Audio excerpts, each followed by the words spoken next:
So, please. All right. I was wondering, with respect to much of what I'm doing actually in my research is looking at many of the sort of some of the policy manuals, especially UNCTAD's policy review structure. And what I've found is, in my evaluation, is that many of them focus on using the National Innovation Systems approach. Oftentimes, there is no deliberate political economy framework of trying to understand how do the political factors that are very unique, that would be very unique in Ghana's case, in this instance of how strong is the agricultural sector and agricultural entrepreneurs versus manufacturing, and how do these dynamics play off in the policy outcomes you get. Because to a large extent, you do find that there are serious interconnections. And I'm wondering if there's room for those kinds of analyses in some of the work that you do, and could actually answer the question about implementation. Because apart from the capacity issues in the bureaucracy and designing policy, the implementation gap between the gap and the ambitions often are due to political economy factors, as opposed to just plain saying we don't have political will. Oftentimes, politicians do have the will. They're just power dynamics within their system that impact upon how they implement it or not. Yeah, do we collect some? We collect some, yes. I have Professor Lenval and a lady here, and yes, please, Dirk. So I don't know who, perhaps we do ladies first for once, and next time I will be applying strictly gender parity rules, and it will be a man first. Hello. I have a question for George and one for Anne. George, the one to you may have partially been answered by the previous speaker, but I'd like to know your view on it. Why is there such a big gap between the wonderful policies and implementation, in your view? And Anne, UNCTAD recently released a very interesting report on e-commerce and its potential for development. And I wondered if you had any comments on the coherences and the contradictions between your policy work on innovation and their policy work on e-commerce, since e-commerce might be a place for innovation. Okay, so I have Dirk, Professor Lenval, and then Professor Lenval and Professor Klapinski. Can I make a comment rather than ask a question? Yes. You go first. Yes, Dirk was first. Okay. Yes. All right. Okay. Well, my question was actually also very much related to the two previous speakers. So we know that innovation policy is important, and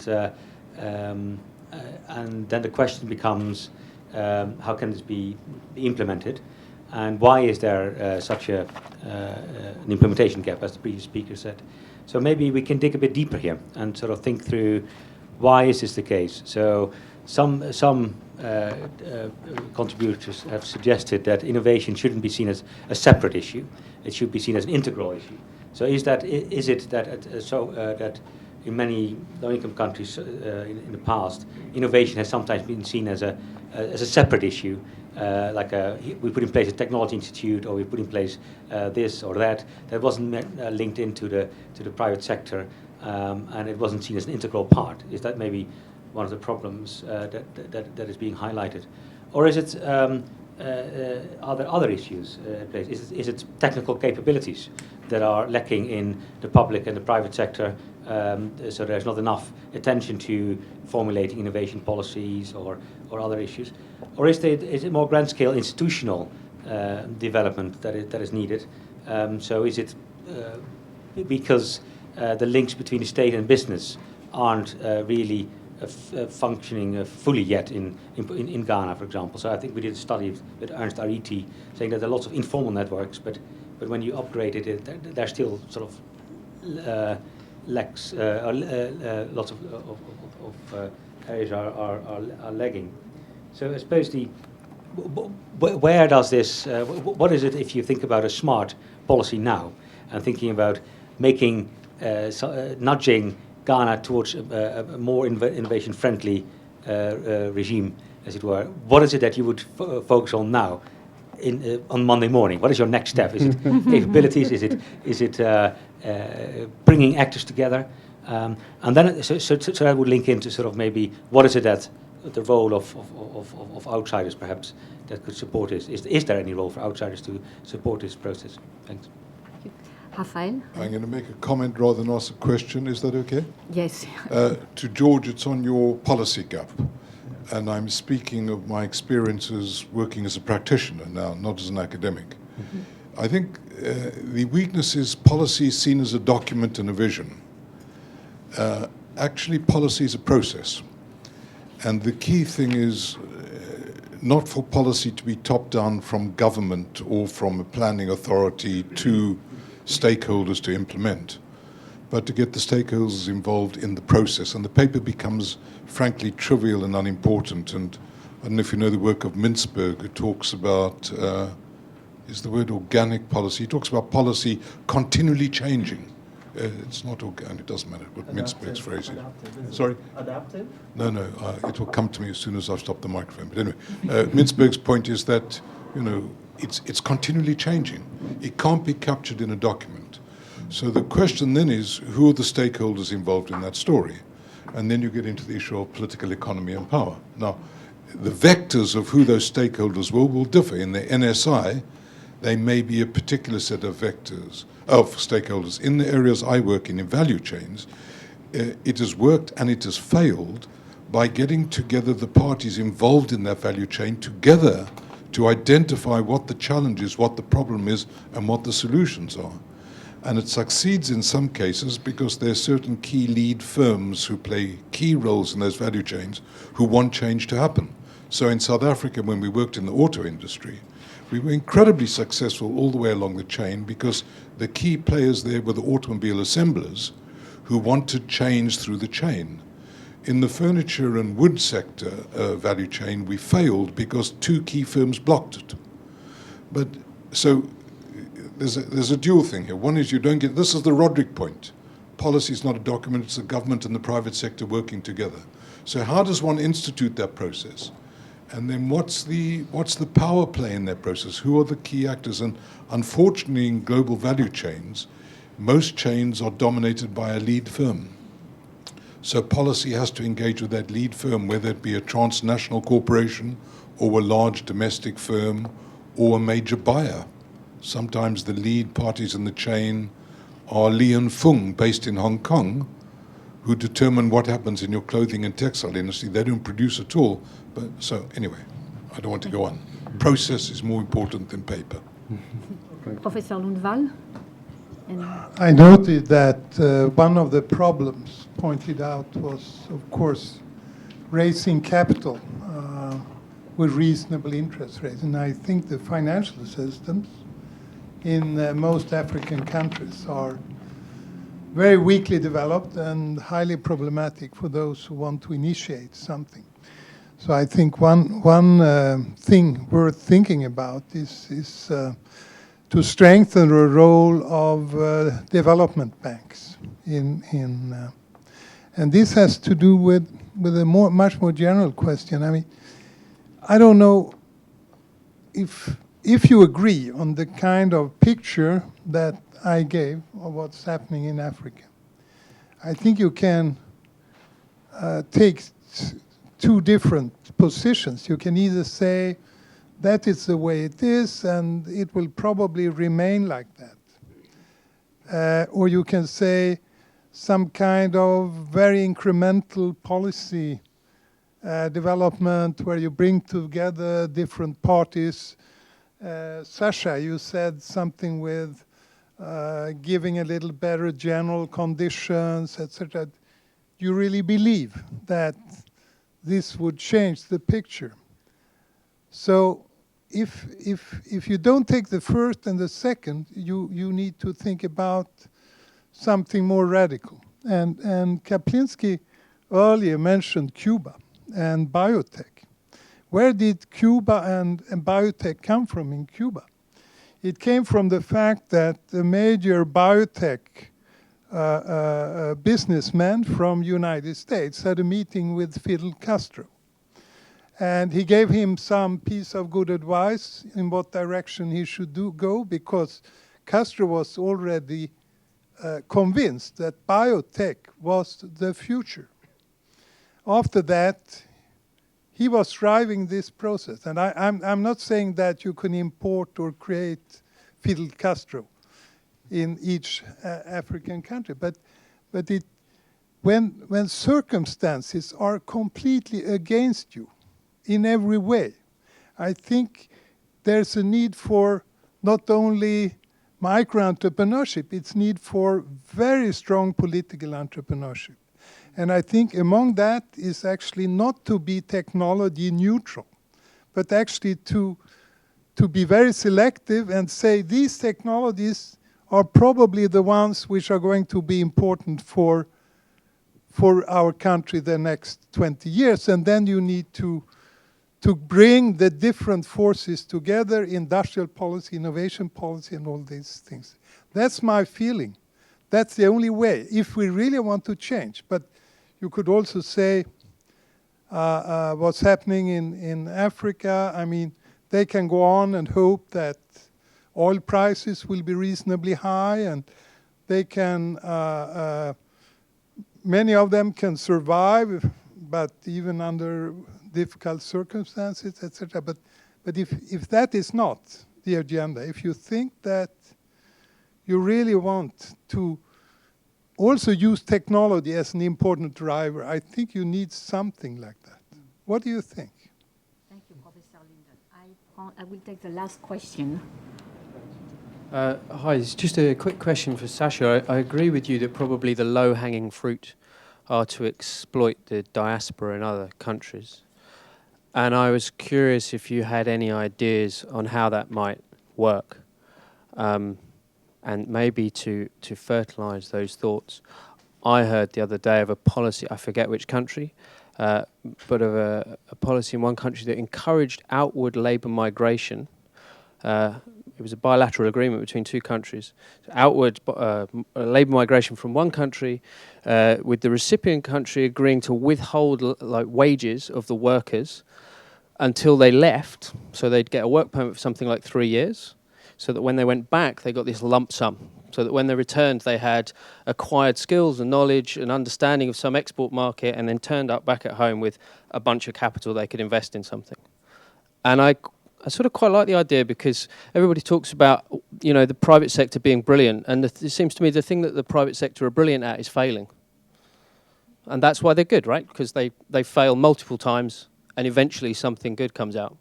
And the reason why the public sector is not so good is because, generally speaking, it's unthinkable for politicians to fail, ever, unless you do it spectacularly like the Soviet Union.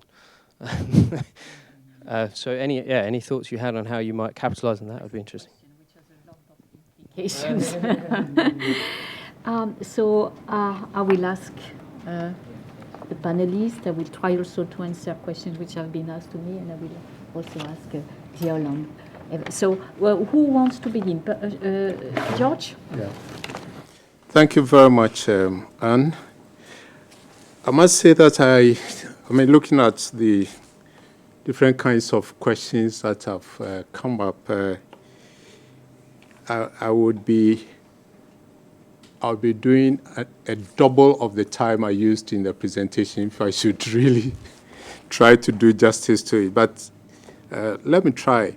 The National Innovation System approach and the implications, and especially with regard to where agriculture and agricultural industries, the importance or the significance of it in the NIS system, and whether we shouldn't be looking more at the political economy rather than just the NIS perspective and the power dynamics and all that, if I'm paraphrasing your question properly, I would say that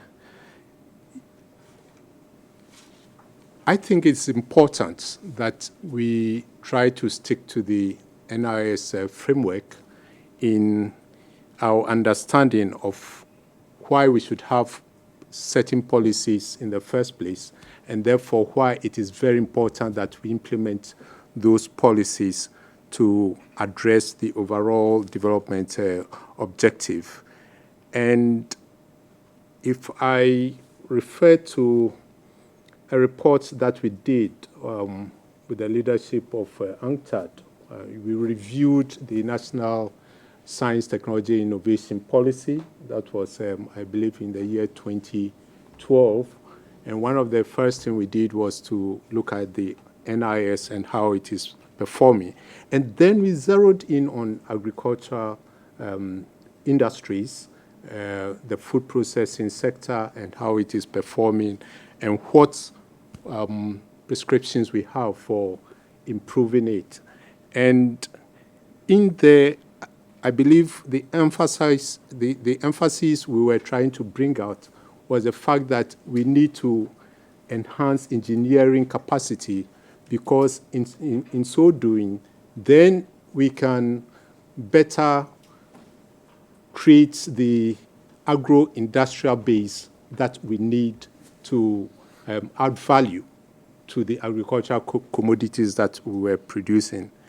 I think that there is much to be said for ensuring that then the necessary political will be mobilized to ensure the implementation of the recommendations that are in the report.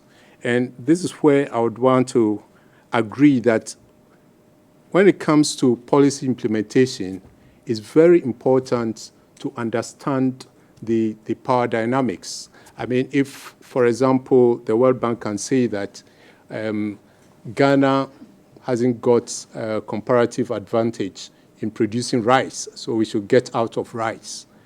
And our policymakers may even want to consider this. Then you understand that, you know, the power play is so very important. From where I sit, I know that as long as we have a rising increase in rice consumption, we definitely need to have a domestic production base for it. Otherwise, we'll continue to waste, you know, precious export, foreign exchange resources importing rice. Half $1 billion is used by this small country of Ghana importing rice. So why don't we turn the tables around and get Ghana to be able to at least wipe out this, these deficits in rice imports? And so the point I want to make is this, that I think the policymakers, and specifically those in government, will need to sometimes look beyond just the ordinary analysis of what the figures might be in the books of the Bretton Woods institutions, and therefore the suggestions that they may be advancing to us. And it goes to connect with the point that I believe it's Professor Kaplinski who made it, that sometimes we need to look more at the need that is there and then drive the national effort to addressing those needs. And as we do that, we are able to better get our innovations right and use the innovations to drive whatever national development objectives are there. I'll not go strictly by the order.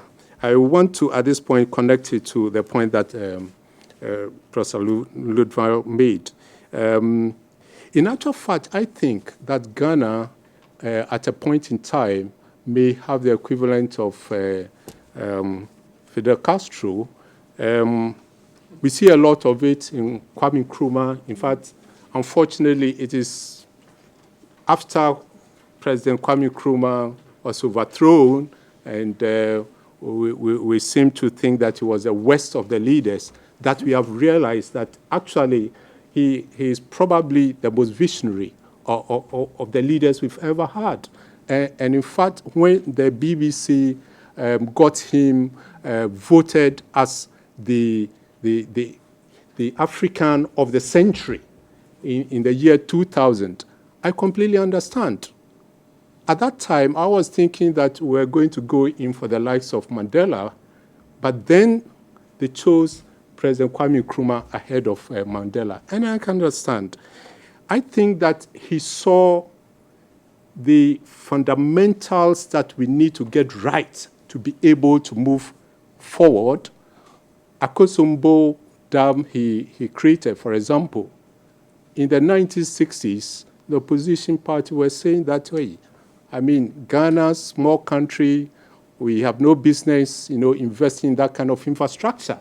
But up to now, it contributes significantly to the energy production in the country. Well, later on, we even had Rawlings, even though you can say that he had his faults. If you take the case of what he did for the health sector, we have what we call the cardiothoracic center that was set up in the Kolebu Teaching Hospital. He did it against the advice of the World Bank. And it was just that the professor surgeon who was then in Germany, the cardio surgeon, came down and convinced him that, look, you need to set this up. Your whole in heart children are dying if they don't get flown out of Ghana at that time. And if you set it up, you are likely to capture the West African markets in that health service. Rawlings went for it, and we have a center that is attracting patients from all over Africa. So I want to agree with you completely that sometimes it has to do with leaders going beyond the figures and seeing the vision and implementing that vision that addresses specific needs. And in that, you have to be very pro-technology. You can't afford to have doubts about it. On the specific question of why the gap, between the policies and the implementation and what is accounting for it, I can only say that there are several factors. It's not just one factor that can account for it. It's very easy to say that, funding resources, because Ghana definitely, the total resources that we are able to generate cannot match the needs of the country. But I think it goes beyond the limitation of resources. It has to do with that political will to set priorities that fall in line with the government's own, or if you like, the national policies that we have enacted. I think that really is this. And also we can talk about institutional constraints. We've put institutions in place, and there are dysfunctions, even if we talk about the scientific institutions, including my own Council for Scientific and Industrial Research. There are research institutions that can perform better, and it has to do with us getting down to the root causes of their dysfunctions and correcting this. We need to be challenging them more. We need to be assessing and evaluating their performance and correcting where they go wrong. Institutional challenges, and we need to be able to do this. You can also talk about human capabilities and the need for us to get this right. So it's a multiplicity of of factors that has brought about this gap. And so to that extent, you cannot exclusively blame governments. If we use the National Innovation System, we are talking about actors in that system. And so all actors also have to know what they have to do to bring about innovation. And Professor Kaprisky, I will completely agree with you that yes, policy is not just what you write on paper, but the process to get things done. And I would say that for us, we try as much as possible to include stakeholders when we formulate policies.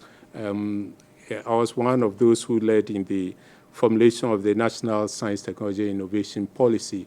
And we went to great lengths to bring all the stakeholders, the private sector actors, those in higher education and research, the politicians. In fact, it was actively led by the then chairman of the National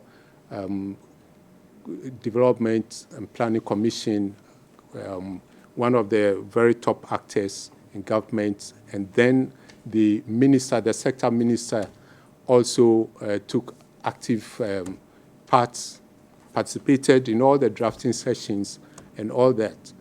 So we did try to ensure buy-in on the part of the stakeholders.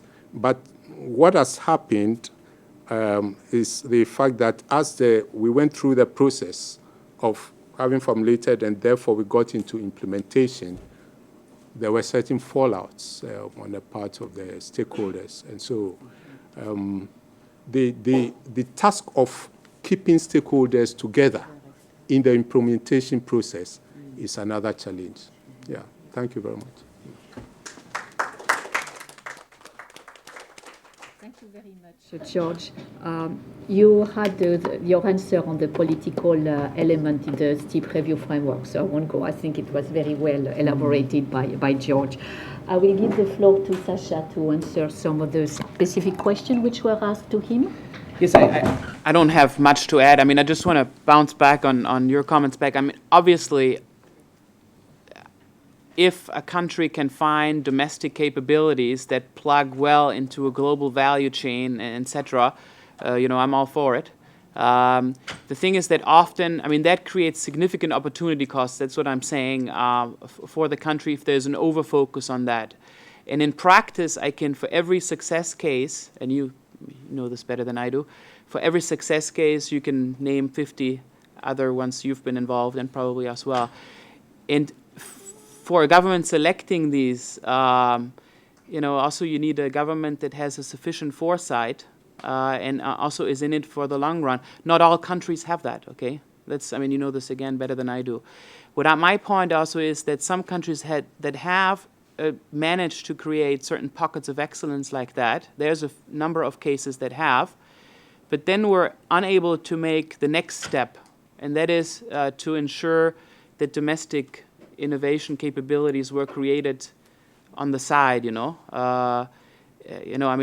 that front, I do believe that, we mentioned Schumpeter a few times, that if you create the proper framework conditions, and of course they will not create biotechnology, right? Castro wasn't involved in global value chains either, right, for that one. But for service-oriented, ICT-oriented innovations, even for things we looked in Kenya, the metal manufacturing, in Ghana, traditional medicine. If you give proper framework conditions to the entrepreneur, meaning that he knows what the boundaries of activities are and when people will get nervous and overtax, etc. And if you give him the possibility to hire, to train, then often it actually, it can work out quite nicely. In those countries that have the best track record on innovation, if you look at Switzerland, United States, or so forth, I think we would agree that in this sort of... Africa is different. Yeah, well, I believe that there's dramatically good entrepreneurs in Africa, honestly, I must say. You have a question on diaspora. Do you want to answer it? Yeah, well, I'm not. I wouldn't go into mandated send out return policies, right? That wouldn't be my role. But the things that I've seen, which are quite easy, is the diaspora technically is already out most of the time. So the only thing you need to do is have them punctually return. Either you offer them to lead the cardiac, the cardio surgery, which I've seen in 3-4 other countries work very well, and at the minimum, sometimes it's temporary returns to the country, where at one day they are with stakeholders of the innovation policy system. So you invite, I've seen meetings where the R&D managers of the top local natural resource companies, but also R&D managers were invited, 2 ministers, the National Statistical Office, and then, they seek their inputs on innovation policy. Often you get them to teach, accept 2 or 3 PhDs. It's very simple things, and they work quite well. Can I just say, I think on the thing that I was mentioning, my colleague reminds me this was between Malawi and South Africa.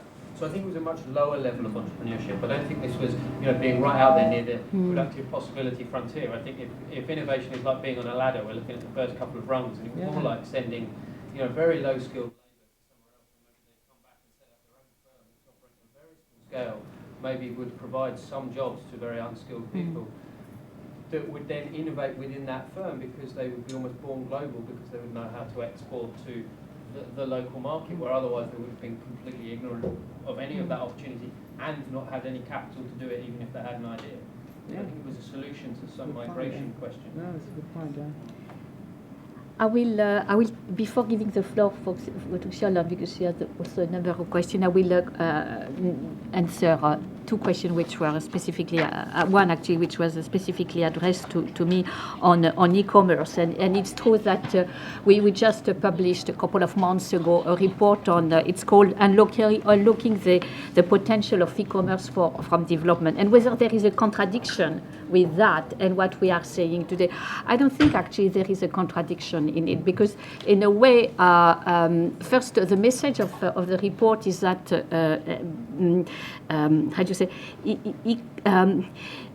let's face it, in most cases nowadays, e-commerce for many enterprises is a necessity. Okay, perhaps the least developed country is a particular situation, but the middle, even to low-income country, e-commerce is taking over.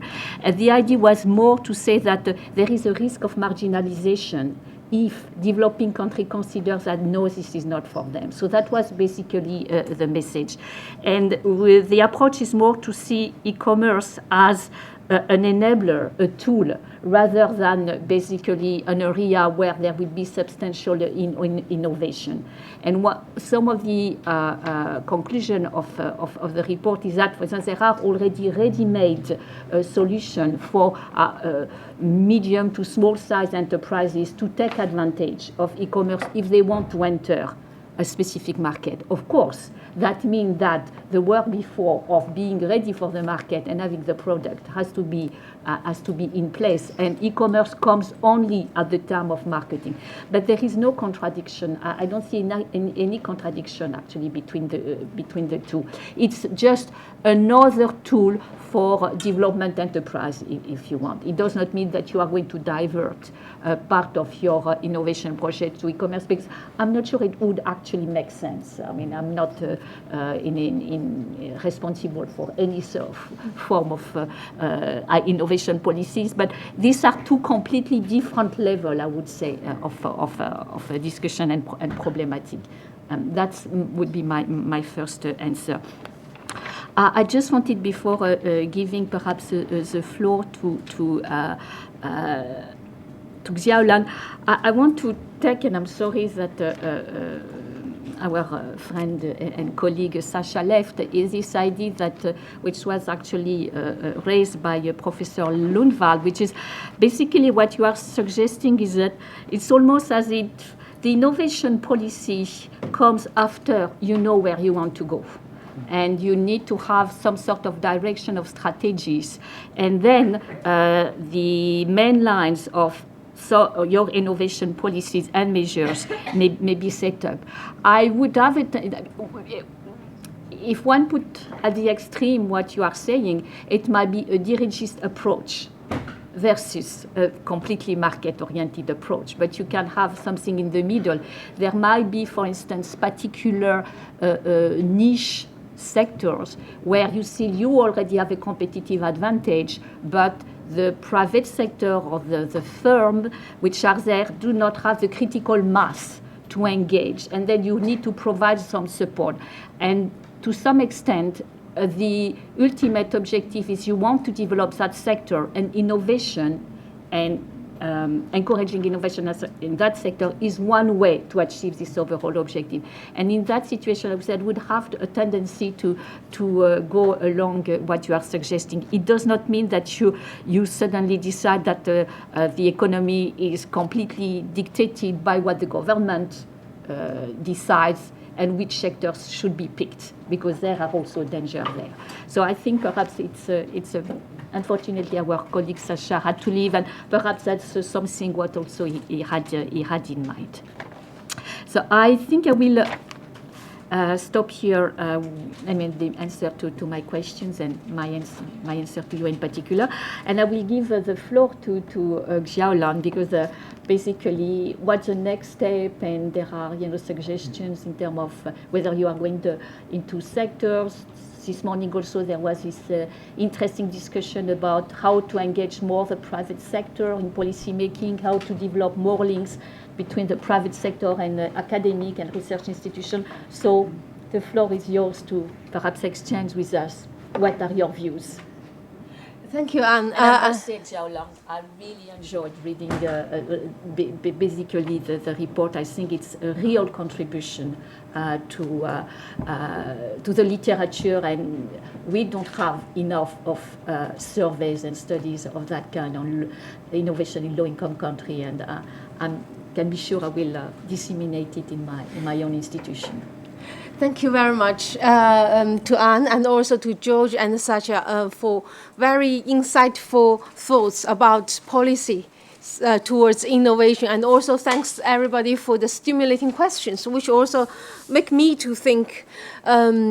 Before I come into the concluding remarks, I also want to first make a distinction about the open innovation systems approach that I'm propose. Distinguish this approach to the Washington consensus style approach.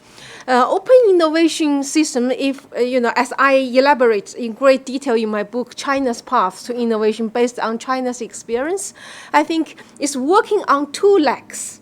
It's a national innovation system, it's yours, and you open it up. So it's two legs, although at different stages of development, the weights for the two elements, external and internal, may be different. You adjust it. And the country and the government and also the firms can decide which is the best combination for you. And so there is a positive role, you see, the government or the policymakers to make according to the different stages of the development and the needs of the country, and also the industry structure, economic structure of the country. So that's something I want to make this distinction. And also, I think national innovation system, this framework, why so many people use, it really provides a very clear picture about the main stakeholders, the players in the innovation system, and the major linkages. And therefore, especially for policymakers or for academics, to find out the main actors, where all the linkages, where the policies can target. So it's really very helpful. Of course, the systems help us to build up. The system is build up the capacity. To make this system to work and dynamic and vivid, then we need also to bring in incentives, institutions, the physical institution, but also invisible, cultural, legal, those aspects of institution. So also I have another framework which complements the national innovation system, is to look at capabilities, institutions, and incentives. Because capabilities decides where the highest place you can go. That's your potential. Whether you can go there, incentives will decide how much you will reach. And of course, all this will work under a framework of the institutions. Institutions will set how capabilities will build and how incentives will be directed to. So that's another framework I call capabilities approach to complement the national innovation system approach. I think they bring together, will help us to answer the how question, that why question that Anne has asked earlier. So, that's what I want to add to the policy debate, because policy is very important. Structural change won't come naturally without any intervention. If you just go naturally without, you just follow the trend. If you want to break the trend and make structural change, you need intervention. You need some external exogenous force to guide it and support it. So that's what I want to add. And thank you very much. I want to say thank you very much again for participating today's conference and debating, discussing on the innovation, the creation and the diffusion of innovation in low-income countries, which is an area which is much under-researched. And for the next step, I think this is just the first phase. We see very clearly, first is to bring the time dimension, the changes over time into our research. This is one shot. We hope to make it longitudinal. And also, we choose Ghana as a case study due to a resource constraint and also for experiment. For the next step, we hope to make it a cross-country comparison, to have different types of countries, have different factor endowments, different political institutions, and different policies, and we will see how different factors work in different situations. And also we also may choose some of the most important sectors for the low-income countries to go deep into those sectors, to carry out sectoral studies, to understand, to have a more deep, thorough understanding of those sectors. Also maybe bring the cross-country comparison into these sector studies. And also other aspect is we look at firms in our research mainly. And in next step, we want to look at other players in the innovation system, the universities, the research institutions, and also the government, the state. They are in the political economy.